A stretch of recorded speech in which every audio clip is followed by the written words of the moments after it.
The first Capstone dungeon in the MMO-inspired title Fellowship has a few things you have to know to achieve a great run and unlock the next league, which is Adapt, and therefore unlock higher difficulties, better gear and more boss and mob mechanics. So let's get started with what you have to know about this dangerous dungeon before I can tell you to like and subscribe. Damn it, why can't I do an intro without this? If you only want to know the most important parts of each trash mob or boss, you can use the timestamps to skip ahead to the summary. Cithrel's Fall has 3 bosses, which you can clear in any way you like, and therefore you can pick routes that fit you and your group better than others. From the get-go you have 2 starting options, which all lead to the mentioned bosses and more or less cross paths with each other anyway, so there is no big difference between them. One route has more enemies that cast dangerous spells which you need to interrupt, the other has more mobs that leave a damaging debuff when they die. It is up to you which you pick first, but in any case you have to know which enemies you will face and how to work around their mechanics. So let's talk about their abilities, but we only focus on those you need to interrupt or avoid. Each one of those enemies can be encountered in dungeons you clear in the Contender League, except for one, being the Eldrin Sentinel. This mob has one ability you need to stop, either with a knockback or an interrupt skill from a DPS or the tank. This ability is called Shattering Barrier. If this spell goes through, an enemy will receive a large absorption shield, which not only prolongs the fight, but also damages all party members around this target. So stop this with any means necessary.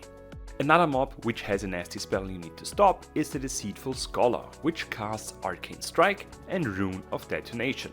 Arcane Strike is nothing really to worry about since the tank should be able to handle its damage. However, Rune of Detonation is a cast you need to stop right away, since it deals heavy AoE damage. In some cases you will encounter both the Eldrin Sentinel and the Deceitful Scholar, combined with other enemies. Communicate or place your interrupt indicator on each mob with your team to know who will stop which enemy. The Deceitful Scholar, however, has one additional ability called Volatile Orb. This orb will spawn at the location of the furthest party member and will follow this player as long as the scholar lives or until someone runs into the orb. It is not recommended to do that though, since it deals a ton of damage to the whole group, so in most cases either the healer or a ranged DPS will stand a bit further away and bait this orb to be spawned at their location while kiting it. It is important to know that this orb also pulsates and deals a lot of damage to players that are too close, so be mindful where you go if you are the orb's target. This volatile orb also spawns at one of the 3 bosses, but more on that later. First we will finish the trash mobs with another nasty spellcaster called Corruptor. This one, just like the Deceitful Scholar, constantly is casting a damaging spell which can be neglected, called Ice Bolt. The ability that needs to be stopped is called Drain Life, which, well, drains the life out of the whole party if it is channeling. So stop this spell instantly by any means necessary. In front of one boss there are 2 groups that each have such a Corruptor, so again assign which target you will interrupt through the game's feature by pressing the V key if you haven't rebinded it already. The other mobs of the dungeon are of course dangerous, but can be handled either through stepping out of their damaging abilities or having a healer in the party that heals through the incoming damage. So let's summarize. There are 3 mobs that use spells that need to be stopped or avoided. Eldrin Sentinel with Shattering Barrier, Deceitful Scholar with Rune of Detonation and Volatile Orb, and Corruptor with Drain Life.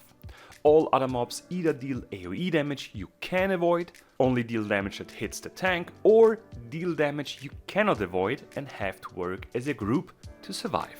Having dealt with the main trash mobs, let's go through the mechanics of all the bosses in this Capstone dungeon. The first I want to talk about is called Noor, whatever, the Betrayer, which is waiting for us in a round area across a bridge. This boss has 5 abilities we need to know to beat them. The first would be Betrayer's Arrow, which she shoots towards a party member that is not the tank. A round area is shown at this player's character and slowly sees orbs coming closer towards them. If you are the unlucky hero, step out of the group and take the damage, since it deals damage to anyone standing close to you. The next ability is Cold-Blooded Twist, which sees Noor spin around with a cone-hitting ability. This is a 360-degree skill with gaps in between the damaging cones, so step between them and follow the rotation until the ability stops. The next ability is called Arcane Volley, which damages all party members and leaves a stacking debuff. This debuff can be dispelled by the healer, so you can reduce incoming damage through a quick dispel on one member, or by using the major dispel relic to take it down on the whole group. Otherwise, the healer just has to heal through the incoming damage. With 2 more abilities to go, we have Actuate Ambush, which sees 3 trash mobs join the fight, which the tank just has to collect and they can be dealt with passively. However, it is important to note that one of those mobs is an Eldrin Sentinel, which, as mentioned before, uses Shattering Barrier, so stop this cast whenever it pops up. The last ability is Razor Trap, which the boss occasionally throws towards party members, which should be avoided since they deal an initial damage but also stops the player from moving for a few seconds. Combine this with Cold-Blooded Twist and you have a dead party member. These mechanics will repeat themselves until the boss is dead or the party has decided to meet their maker. So let's summarize. Avoid the cone ability, avoid traps, heal through the AoE damage but you can also dispel them, move away with Betrayer's Arrow and interrupt the Sentinel's cast. Simple as that. The next boss would be Ancient Kronos, a giant golem which is, in my opinion, the toughest in this dungeon. It has 3 nasty abilities which you need to know, otherwise your first tries will be done in a spirited state. As mentioned before, one ability is the Volatile Orb, which the boss spawns at the location of the party member, which is furthest away from the boss. Since Kronos will constantly spawn these orbs, it is wise to have one dedicated party member to bait those orbs, which will follow that player. It is wise to have them follow just one player, since the next ability, Shattering Strike, destroys those orbs with one clear swoop. One player is going to be targeted by this strike, which they need to aim towards the orbs to destroy them. This Shadow Strike leaves a debuff on anyone it hits, which needs to be dispelled as soon as possible, since it not only deals damage, but also slows down the player, and once it expires, it will freeze this player for a few seconds, so a quick dispel and this debuff is history. The last ability is Calamitous Fracture. This mechanic spawns voids on the floor, which need to be soaked by one party member. If you stand in it once the inner circle reaches the outer circle, a debuff is going to be placed on you, which deals damage but also drops a persistent void on the floor once it expires. This puddle pulsates and deals damage. To have a clear combat area, it is wise to place those puddles at the edge of the arena. If your group doesn't soak such a void, then it will spawn a gigantic area dealing enormous amounts of damage and therefore should be always soaked. However, it is important to know that you should never soak 2 voids in a row, since once you have placed a puddle, you will be cursed with a debuff, which increases the damage from the debuff a void places on you. So take it in turns, which can be easily split between 2 party members. So let's summarize. Your party is split into 3 roles. One is a tank, which should place the boss in a corner for an easier fight.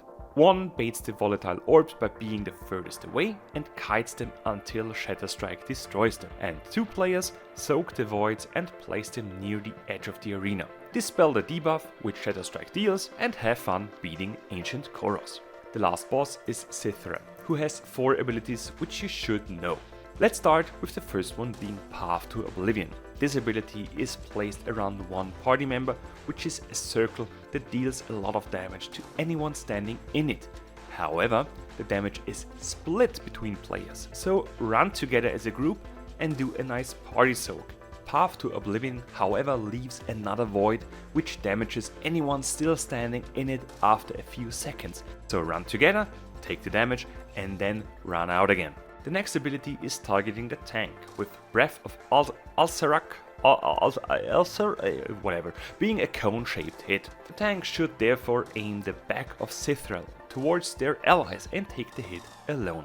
The next ability is Maelstrom, which pulls in all party members towards Cithrel. This ability is nothing to worry about at first, however, after enough HP is depleted, she follows this Maelstrom with another ability called Blood Hunt, targeting 2 players which she will then rush towards. Anyone close to those red circles will get hit with a debuff, so try to avoid standing close to your allies, and only 2 players should be hit with this ability.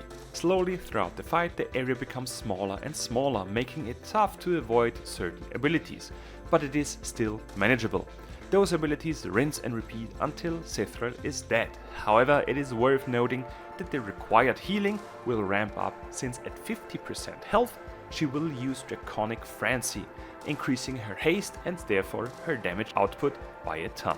This means it is recommended to keep your spirit abilities for the later half of the fight to make the duration of this frenzy as short as possible.